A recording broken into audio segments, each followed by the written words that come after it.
ఒక బిల్డింగ్ ఒక్కసారిగా ఒక 3 అంతస్తుల బిల్డింగ్ కుంగిపోయింది, ఒక పక్కకి వాలిపోయింది. ఒక్కసారి ఇమాజిన్ చేసుకోండి ఆ ఇంట్లో ఉన్న వాళ్ళ పరిస్థితి కానీ ఆ పక్క ఇళ్లలో ఉన్న వాళ్ళ పరిస్థితి ఎలా ఉంటుంది అనేది. అర్ధరాత్రి పిల్లర్ కోసం గుంతలు తీస్తుండగా ఆ పక్కనున్నటువంటి బిల్డింగ్ ఒక్కసారిగా కుంగిపోయినట్లుగా తెలుస్తుంది. భవనం పక్కనే ఒక ఖాళీ స్థలం ఉంది. ఆ స్థలంలో ఒక కన్స్ట్రక్షన్ కోసమని పిల్లర్ల కోసం గుంతలు తీస్తున్నారు. ఈ సమయంలోనే ఒకసారిగా పక్కనే ఉన్నటువంటి భవనానికి కూడా నెర్రెలు వచ్చినట్లుగా తెలుస్తుంది. పనులు చేస్తుండగానే స్వల్పంగా ఆ భవనం కుంగిపోయిందట్టు తెలుస్తుంది. ఆ స్థానికులు కూడా భయాందోళన వ్యక్తం చేస్తున్నారు. అయితే జేసీబీతో గుంతలు తీస్తున్నట్లుగా స్థానికులు చెప్తున్నారు. భవనంలో ఉన్నవారిని ఇప్పటికే అధికారులు ఖాళీ చేయించినట్లుగా తెలుస్తోంది. మీరు స్క్రీన్లో చూస్తున్నారు. ఆ భవనం ఇప్పుడు ఎలా ఉందో మీరు ఒక్కసారి చూడొచ్చు. ఒక భారీ భవనం, 3 అంతస్తుల భవనం. అటొక భవనం ఇటొక భవనం ఉంది. మధ్యలో ఒక ఖాళీ ప్లేస్ ఉంది. అదిగో సహజంగా మన దగ్గర కొన్ని సందర్భాల్లో ఈ పక్కనున్నటువంటి ఇంటిని ఆనుకొని ఆ గుంతలు తీస్తూ ఉంటారు, లేదంటే దానికి ఆనుకొనే గోడను నిర్మించే ప్రయత్నం చేస్తూ ఉంటారు. ఆ సమయంలో అక్కడ ఒక జేసీబీతో గుంత తీస్తున్న సమయంలో ఆ మట్టినంతా తొలగించడం వల్ల ఆ పునాదికి సపోర్టు లేకపోవడంతో అది ఒక్కసారిగా కుంగిపోయినట్లుగా తెలుస్తుంది. దానివల్ల అదిగో ఆ భవనానికి నెర్రెలు కూడా వచ్చాయి. మొత్తం క్రాక్స్ రావడాన్ని మనం చూడొచ్చు. మీరు స్క్రీన్లో చూస్తున్నారు.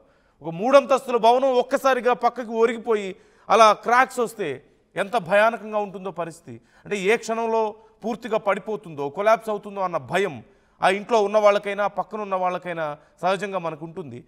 మనం చూడొచ్చు. ఇప్పుడు ఆ భవనం పడిపోకుండా వెంటనే అక్కడ సపోర్ట్ పెట్టినట్లుగా మనకు కనిపిస్తుంది. అయితే దీనికి సంబంధించి ఇప్పుడు విచారణ చేస్తున్నారు. అంటే పరిమితికి మించి ఆ గుంతలు తీయడం వల్ల ఏదైనా జరిగిందా, లేకపోతే ఏం జరిగింది? ఉన్నటువంటి భవనానికి ఫిట్నెస్ సమస్య ఉందా, లేకపోతే పరిమితికి మించి గుంతలు తీయడం వల్ల మట్టి మొత్తం పోవడం వల్ల ఆ భవనం ఒక్కసారిగా పట్టు లేకపోవడం వల్ల, సపోర్ట్ లేకపోవడం వల్ల పక్కకి ఒరిగిందా అనేది ఇప్పుడు అధికారులు విచారిస్తున్నట్లుగా తెలుస్తోంది. ఇప్పుడు ఆ భవనంలో ఉన్న వాళ్ళు కూడా ఆందోళన వ్యక్తం చేస్తున్నారు. ఏ క్షణంలో ఏం జరుగుతుందో అన్నటువంటి భయంతో. మరోవైపు ఇప్పుడు ఏం చేయాలి, పక్కకు ఒరిగింది, క్రాక్స్ వచ్చాయి, ఇప్పుడు ఏం చేయాలి అనే దానికి సంబంధించి కూడా విచారిస్తున్నారు. మనం చూస్తున్నాం, మీకు స్క్రీన్లో కనిపిస్తుంది ఆ భవనమే పక్కకి ఒరిగిపోవడాన్ని మీరు చూస్తున్నారు. సపోర్ట్గా ఇప్పుడు కొన్ని రాడ్స్ కూడా పెట్టారు, మీరు చూడొచ్చు. మరి ఇప్పుడు దాన్ని ఏం చేయాలి? తిరిగి మళ్ళీ యథాస్థానంలోకి తీసుకురావడానికి అవుతుందా? ఈ క్రాక్స్ ఇచ్చినటువంటి ఆ ప్రాంతం అంతా మళ్ళీ తిరిగి సెటరైట్ అవుతుందా? ఇది ఇప్పుడు అనేక డౌట్స్ ఇక్కడ ఉన్నాయి. మరి స్థానికులు ఏమంటున్నారు, ప్రస్తుతం అక్కడ పరిస్థితి ఎలా ఉంది తెలుసుకునే ప్రయత్నం చేద్దాం. మా ప్రతినిధి పవన్ మీకు మరిన్ని డీటెయిల్స్ అందిస్తారు. సంఘటనా స్థలం నుంచే పవన్ మీకు డీటెయిల్స్ అందించే ప్రయత్నం చేస్తున్నారు. ఒకసారి చూద్దాం.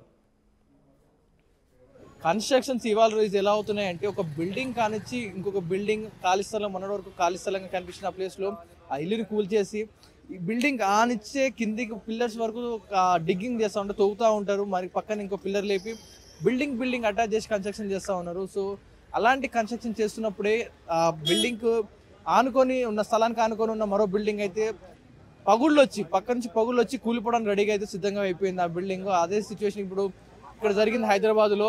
చూస్తున్నాం మనం విజువల్స్ చూస్తాం. ఏదైతే మనం బిల్డింగ్ చూస్తా ఉన్నామో ఆ కంప్లీట్గా ఈ బిల్డింగ్ ఏదైతే కంప్లీట్గా 1, 2, 3 ఫ్లోర్ల బిల్డింగ్ ఈ పక్కనున్న ఏదైతే ఖాళీ స్థలం ఉందో ఈ ఖాళీ స్థలంలో ఇంకో నూతన భవనం కన్స్ట్రక్షన్ చేయడం కోసం ఆ పిల్లర్ గుంతలు అయితే తవ్వుతా ఉన్నారు. సో ఆ డిగ్గింగ్ ఆ గుంతలు తవ్వుతున్నప్పుడు బిల్డింగ్కి కాస్త స్పేస్ వదిలేసి తవ్వాల్సింది. సో కంప్లీట్గా బిల్డింగ్ కానిచ్చి దాని పిల్లర్లు కానిచ్చి కింద భూమిలోకి సుమారుగా 10 ఫీట్ లోపలికి తవ్వడంతో కంప్లీట్గా ఆ బిల్డింగ్ ఏదైతే ఉందో దాన్ని పటిష్టత కోల్పోవడం జరిగింది. దాని ఆ పిల్లర్స్ ఎక్కడైతే వరకు వేసారో దాన్ని ఆనిచ్చి కింది వరకు డిగ్ చేయడంతో ఆనుకొని ఉన్న బిల్డింగ్ దాన్ని ఒకసారి మనం గోడలు కూడా చూసుకోవచ్చు. గోడలు ఏవైతే వాల్స్ ఉన్నాయో అవి కూడా ఈ పక్కనున్న ఇంటికి ఆనుకొని కన్స్ట్రక్షన్ చేశారు. కొద్ది కంప్లీట్గా దాన్ని ఆనుకొని ఉన్న భవనాన్ని పక్కనే తవ్వడంతో బిల్డింగ్ పోయి ఒక వైపుకు వరగడం జరిగింది. ఇంకో బిల్డింగ్కి ఆనిచ్చి కట్టినా కూడా దానికి మొత్తం పగుళ్ళు ఏర్పడడం జరిగింది. ఏ క్షణమైనా ఈ బిల్డింగ్ కూలిపోవడానికి సిద్ధంగా ఉంది. ఎందుకంటే చుట్టూ కూడా ఇక్కడంతా తవ్వేయడంతో బిల్డింగ్ ఒక సైడ్కి ఒరిగిపోవడం జరిగింది. కొన్ని అంగుళాలు కూడా పిల్లర్లు లోపల ఏవైతే పిల్లర్స్ ఉంటాయి అవి కిందికి భూమిలో కుంగిపోవడం జరిగింది. అక్కడ మనం విజువల్స్ చూసుకోవచ్చు. ఇక్కడ నుంచి అక్కడ వరకు కంప్లీట్గా కుంగిపోయింది బిల్డింగ్, ఒక రైట్ సైడ్ కి కుంగిపోవడంతో బిల్డింగ్ అయితే ఎప్పుడు పడిపోతుందన్న స్థితికి రావడం జరిగింది. ఒక పక్క దీన్ని మళ్ళీ సిమెంట్ తో ఫుల్ చేసినా కూడా ఎప్పుడైనా కూలిపోవచ్చు కూడా అధికారులు చెప్తా ఉన్నారు. సో కంప్లీట్ గా బిల్డింగ్ లో ఉన్న వారందరినీ కూడా హైడ్రా సిబ్బంది ఖాళీ చేయించడం జరిగింది. ఇక్కడ నుంచి మూవ్ చేస్తా ఉన్నారు. బిల్డింగ్ లో ఎవరు కూడా ఉండొద్దంటూ అధికారులు వాళ్ళని కలిసి మూవ్ చేయడం జరిగింది. ఇక్కడ చుట్టూ కూడా హైడ్రా అధికారులు బిల్డింగ్ ఖాళీ చేసి ఎవరు ఉండొద్దు, ప్రస్తుతానికి వెకేట్ చేయండి, రెస్క్యూ ఆపరేషన్ చేస్తున్నాం కదా అంటూ వారందరినీ కూడా వెకేట్ చేయడం జరిగింది. బిల్డింగ్ ఓనర్స్ అయితే ఈరోజు వాళ్ళు బాధపడుతూ ఉన్నారు. ఇది పక్కన కన్స్ట్రక్షన్ చేసుకుంటూ దీనికి ఆనించి మరీ డిగ్ చేయడం వల్లనే మొత్తం కూలిపోయింది మీరు అంటూ కూడా వాళ్ళు బాధ వ్యక్తం చేస్తున్నారు. సో స్థానికులు ఉన్నారు, ఏరియాకి సంబంధించిన స్థానికులు ఉన్నారు, కన్స్ట్రక్షన్ సంబంధించిన ఉన్నారు, వారితో కూడా అడిగి మాట్లాడతాం అసలు ఏం జరిగింది, ఎందుకంత ఆనిచ్చి దానికి బిల్డింగ్ ఆనుకొని అంత లోతుకు తోవడం జరిగిందో వారి మాటల్లోనే విందాం. ఒకసారి మనం అడుగుదాం. ఎవరు సిబ్బంది కూడా ఇక్కడ హైడ్రా సిబ్బంది సహాయక చర్యలు అయితే చేపట్టడం జరిగింది. కంప్లీట్ గా ఆ లోపల తవ్విన డిగ్రీ ప్లేస్ లో కాంక్రీట్ నింపే ప్రయత్నం చేస్తున్నారు. సో కొంతమంది స్థానికులు వారిని కూడా అడుగు తెలుసుకున్నాం ఏం జరిగింది, ఎందుకు తవ్వడం జరిగింది, ఎందుకు బ్రదర్ ఎందుకు ఇలా జరిగింది అంటారు, ఏ సమయానికి జరిగింది, ఇక్కడ ఏ సమయానికి జరిగింది ఇది అంతా కూడా? ఇది నైటే జరిగిందంట. ఇది మార్నింగ్ వరకు వాళ్ళు పైన ఇంట్లో పడుకొని ఉన్నారు, వాళ్ళకి తెలియదు పడుకొని ఉన్నారు. అంటే ఇది కూడా రీసెంట్ కన్స్ట్రక్షన్ అనమాట. వీళ్ళిద్దరు ఒకటే, అంటే రిలేటివ్స్ అవుతారంట వాళ్ళు. దేని గురించి అయిందనేది వాళ్ళకు కూడా తెలియదు. అదే జేసీబీ తీసుకోదు, మ్యాన్ పవర్ పెట్టి చేయాలి కొంత. అది జేసీబీతో చేయడం వల్ల కింద భీమ్ అనేది వెళ్ళిపోయింది వాళ్ళది. అయితే ఆయనకు అడుగుతా ఆయన ఏమంటున్నారు అంటే వీళ్ళిద్దరిది పాత కన్స్ట్రక్షన్ ఉంటాయి, దాన్ని డిస్మెంటల్ చేసారు. డిస్మెంటల్ చేసిన తర్వాత వాళ్ళదే అనుకొని పాత వాళ్ళదే అనుకొని అది నేను తీసేసిన అని చెప్పి ఆయన చెప్తున్నాను. మార్నింగ్ 9 o'clockకి ఇది మొత్తం అనేది వంగిందని.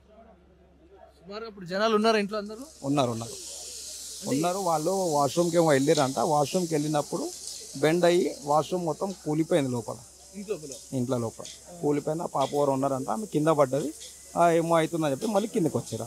సుమారుగా ఎన్ని అడుగులు కిందికి కుంగడం జరిగింది ఇల్లు, అంటే ఎన్ని అంగుళాల వరకు కుంగిందంట? అంత ఐడియా లేదు, ఎందుకంటే ఇప్పుడు కింద తీసేసారు కాబట్టి ఒక 4-5 inches అయితే కిందికి వచ్చింది. అది బిల్డింగ్ పరిస్థితి ఉంటుందా లేకపోతే కూలిపోయే స్టేజ్ కింద కూలగొట్టాలి? ఇంజనీర్స్, టెక్నికల్ ఇంజనీర్స్ వచ్చారు.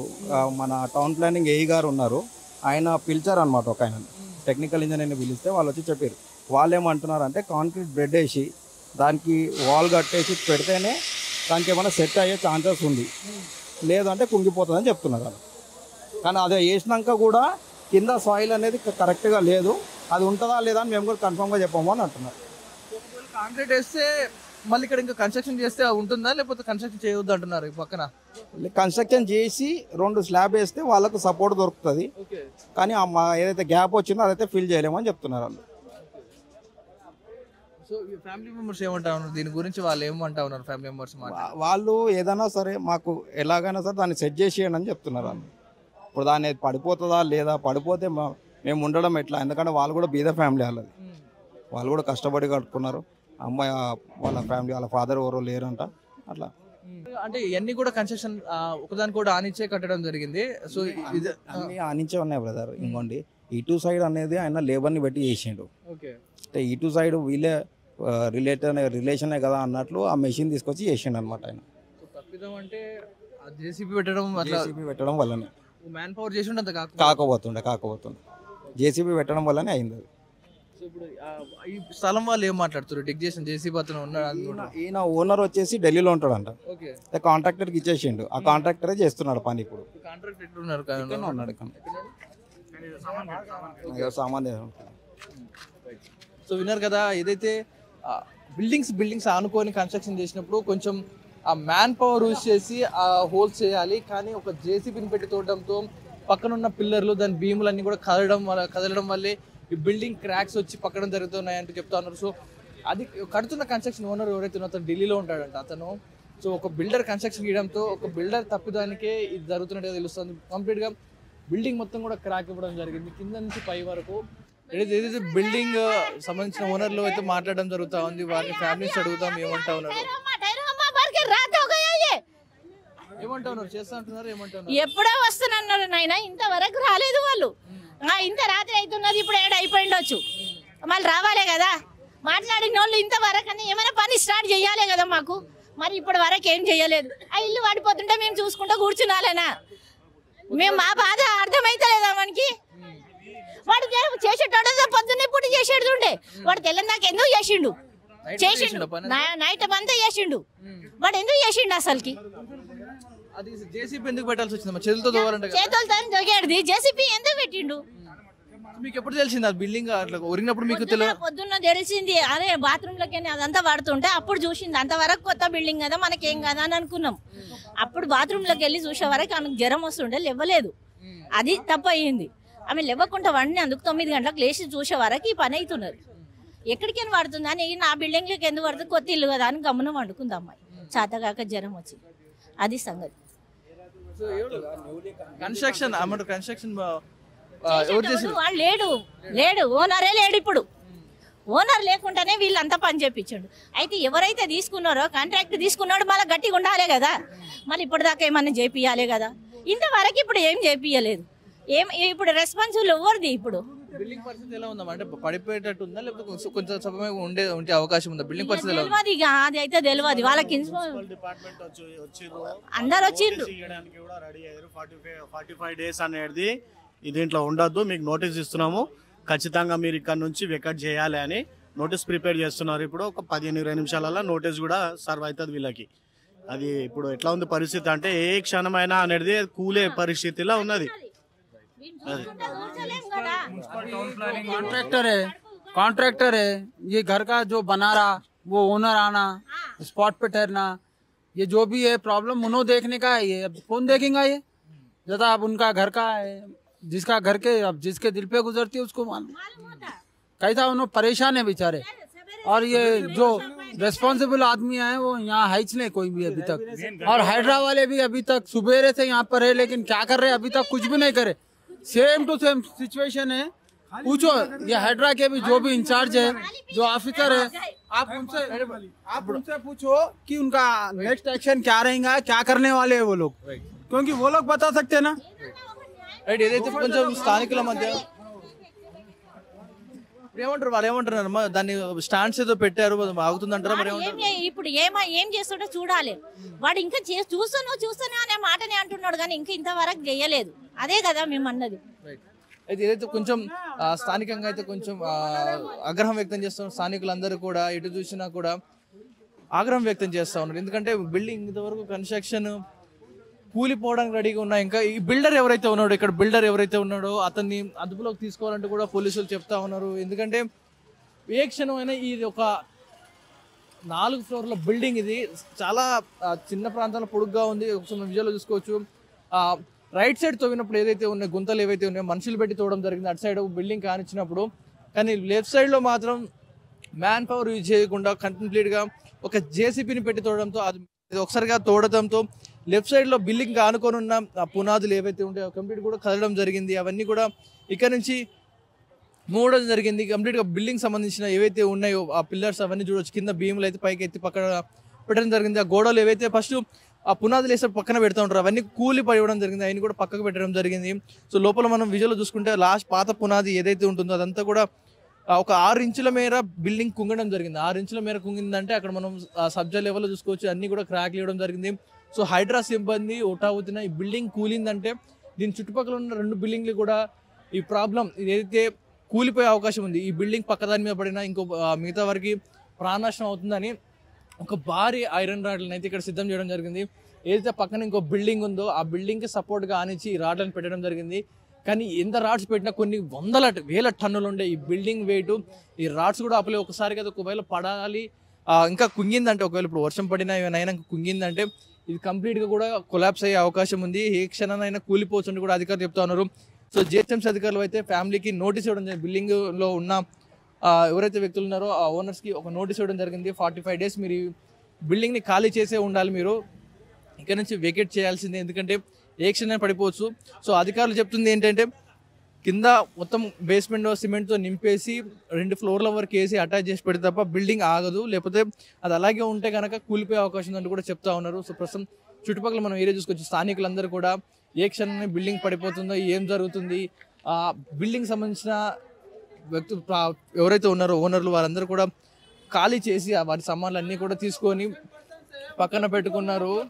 రైట్. ఏదైతే ప్రస్తుతం అదే బిల్డింగ్లో మనం ఉన్నాం, పైన కంప్లీట్గా కూడా లోపల బాత్రూమ్ అవన్నీ కూడా క్రాక్స్ రావడం జరిగింది. ప్రస్తుతం అదే బిల్డింగ్ నిలబడ్డాం. చుట్టూ కూడా ఎప్పుడు కూలిపోద్ది, ఏం జరుగుద్దన్న భయాందోళన ఉన్నారు. సో ప్రస్తుతం మన భయం వేస్తూ ఉంది, ఎప్పుడు ఈ బిల్డింగ్ ఇక్కడ కూలిపోద్దాం అన్న భయంగా ఉంది. ఎందుకంటే చుట్టూ కూడా కొంచెం వాలిపోయింది, బిల్డింగ్ కూడా ఒక సైడ్కి వాలిపోయి ఉంది. సో ప్రస్తుతం బిల్డింగ్ పరిస్థితి ఏ క్షణమైనా పడిపోయే సినారియో కనిపిస్తూ ఉంది. చుట్టూ కుటుంబ సభ్యులందరూ కూడా ఈ రోడ్డు పైన బైఠాయించి కూర్చో ఉన్నారు. ఏ క్షణం బిల్డింగ్ పడిపోద్ది, ఏం జరుగుతుందన్న భయాందోళన నెలకొనింది. సో హైడ్రా సిబ్బంది, జిహెచ్ఎంసీ అధికారులు అందరూ కూడా ఇక్కడే ఉండడం జరిగింది, బైఠాయించడం జరిగింది. సో బిల్డర్ కన్స్ట్రక్షన్ ఎవరైతే ఉన్నారో వచ్చి ఈ ప్లేస్లో కాంక్రీట్ ఫిల్ చేసి దీనికి సపోర్టింగ్ బీమ్స్ పెడితే తప్ప బిల్డింగ్ నిలబడదు అంటూ కూడా చెప్తా ఉన్నారు. ప్రస్తుతానికి అయితే 45 రోజుల వరకు మీరు ఎవరు కూడా బిల్డింగ్లోకి ఎంటర్ అవ్వద్దంటూ కూడా జిహెచ్ఎంసీ అధికారులు అయితే నోటీసులు ఇవ్వడం జరిగింది. ఇది ఇప్పటివరకు ఉన్న అప్డేట్స్. కెమెరామెన్ విజయ్తో పవన్ వాయిదేవ్, RTV, హైదరాబాద్. అసలైన తొలి వెలుగు. ఫాలో వాట్సాప్ @తొలి వెలుగు అఫీషియల్.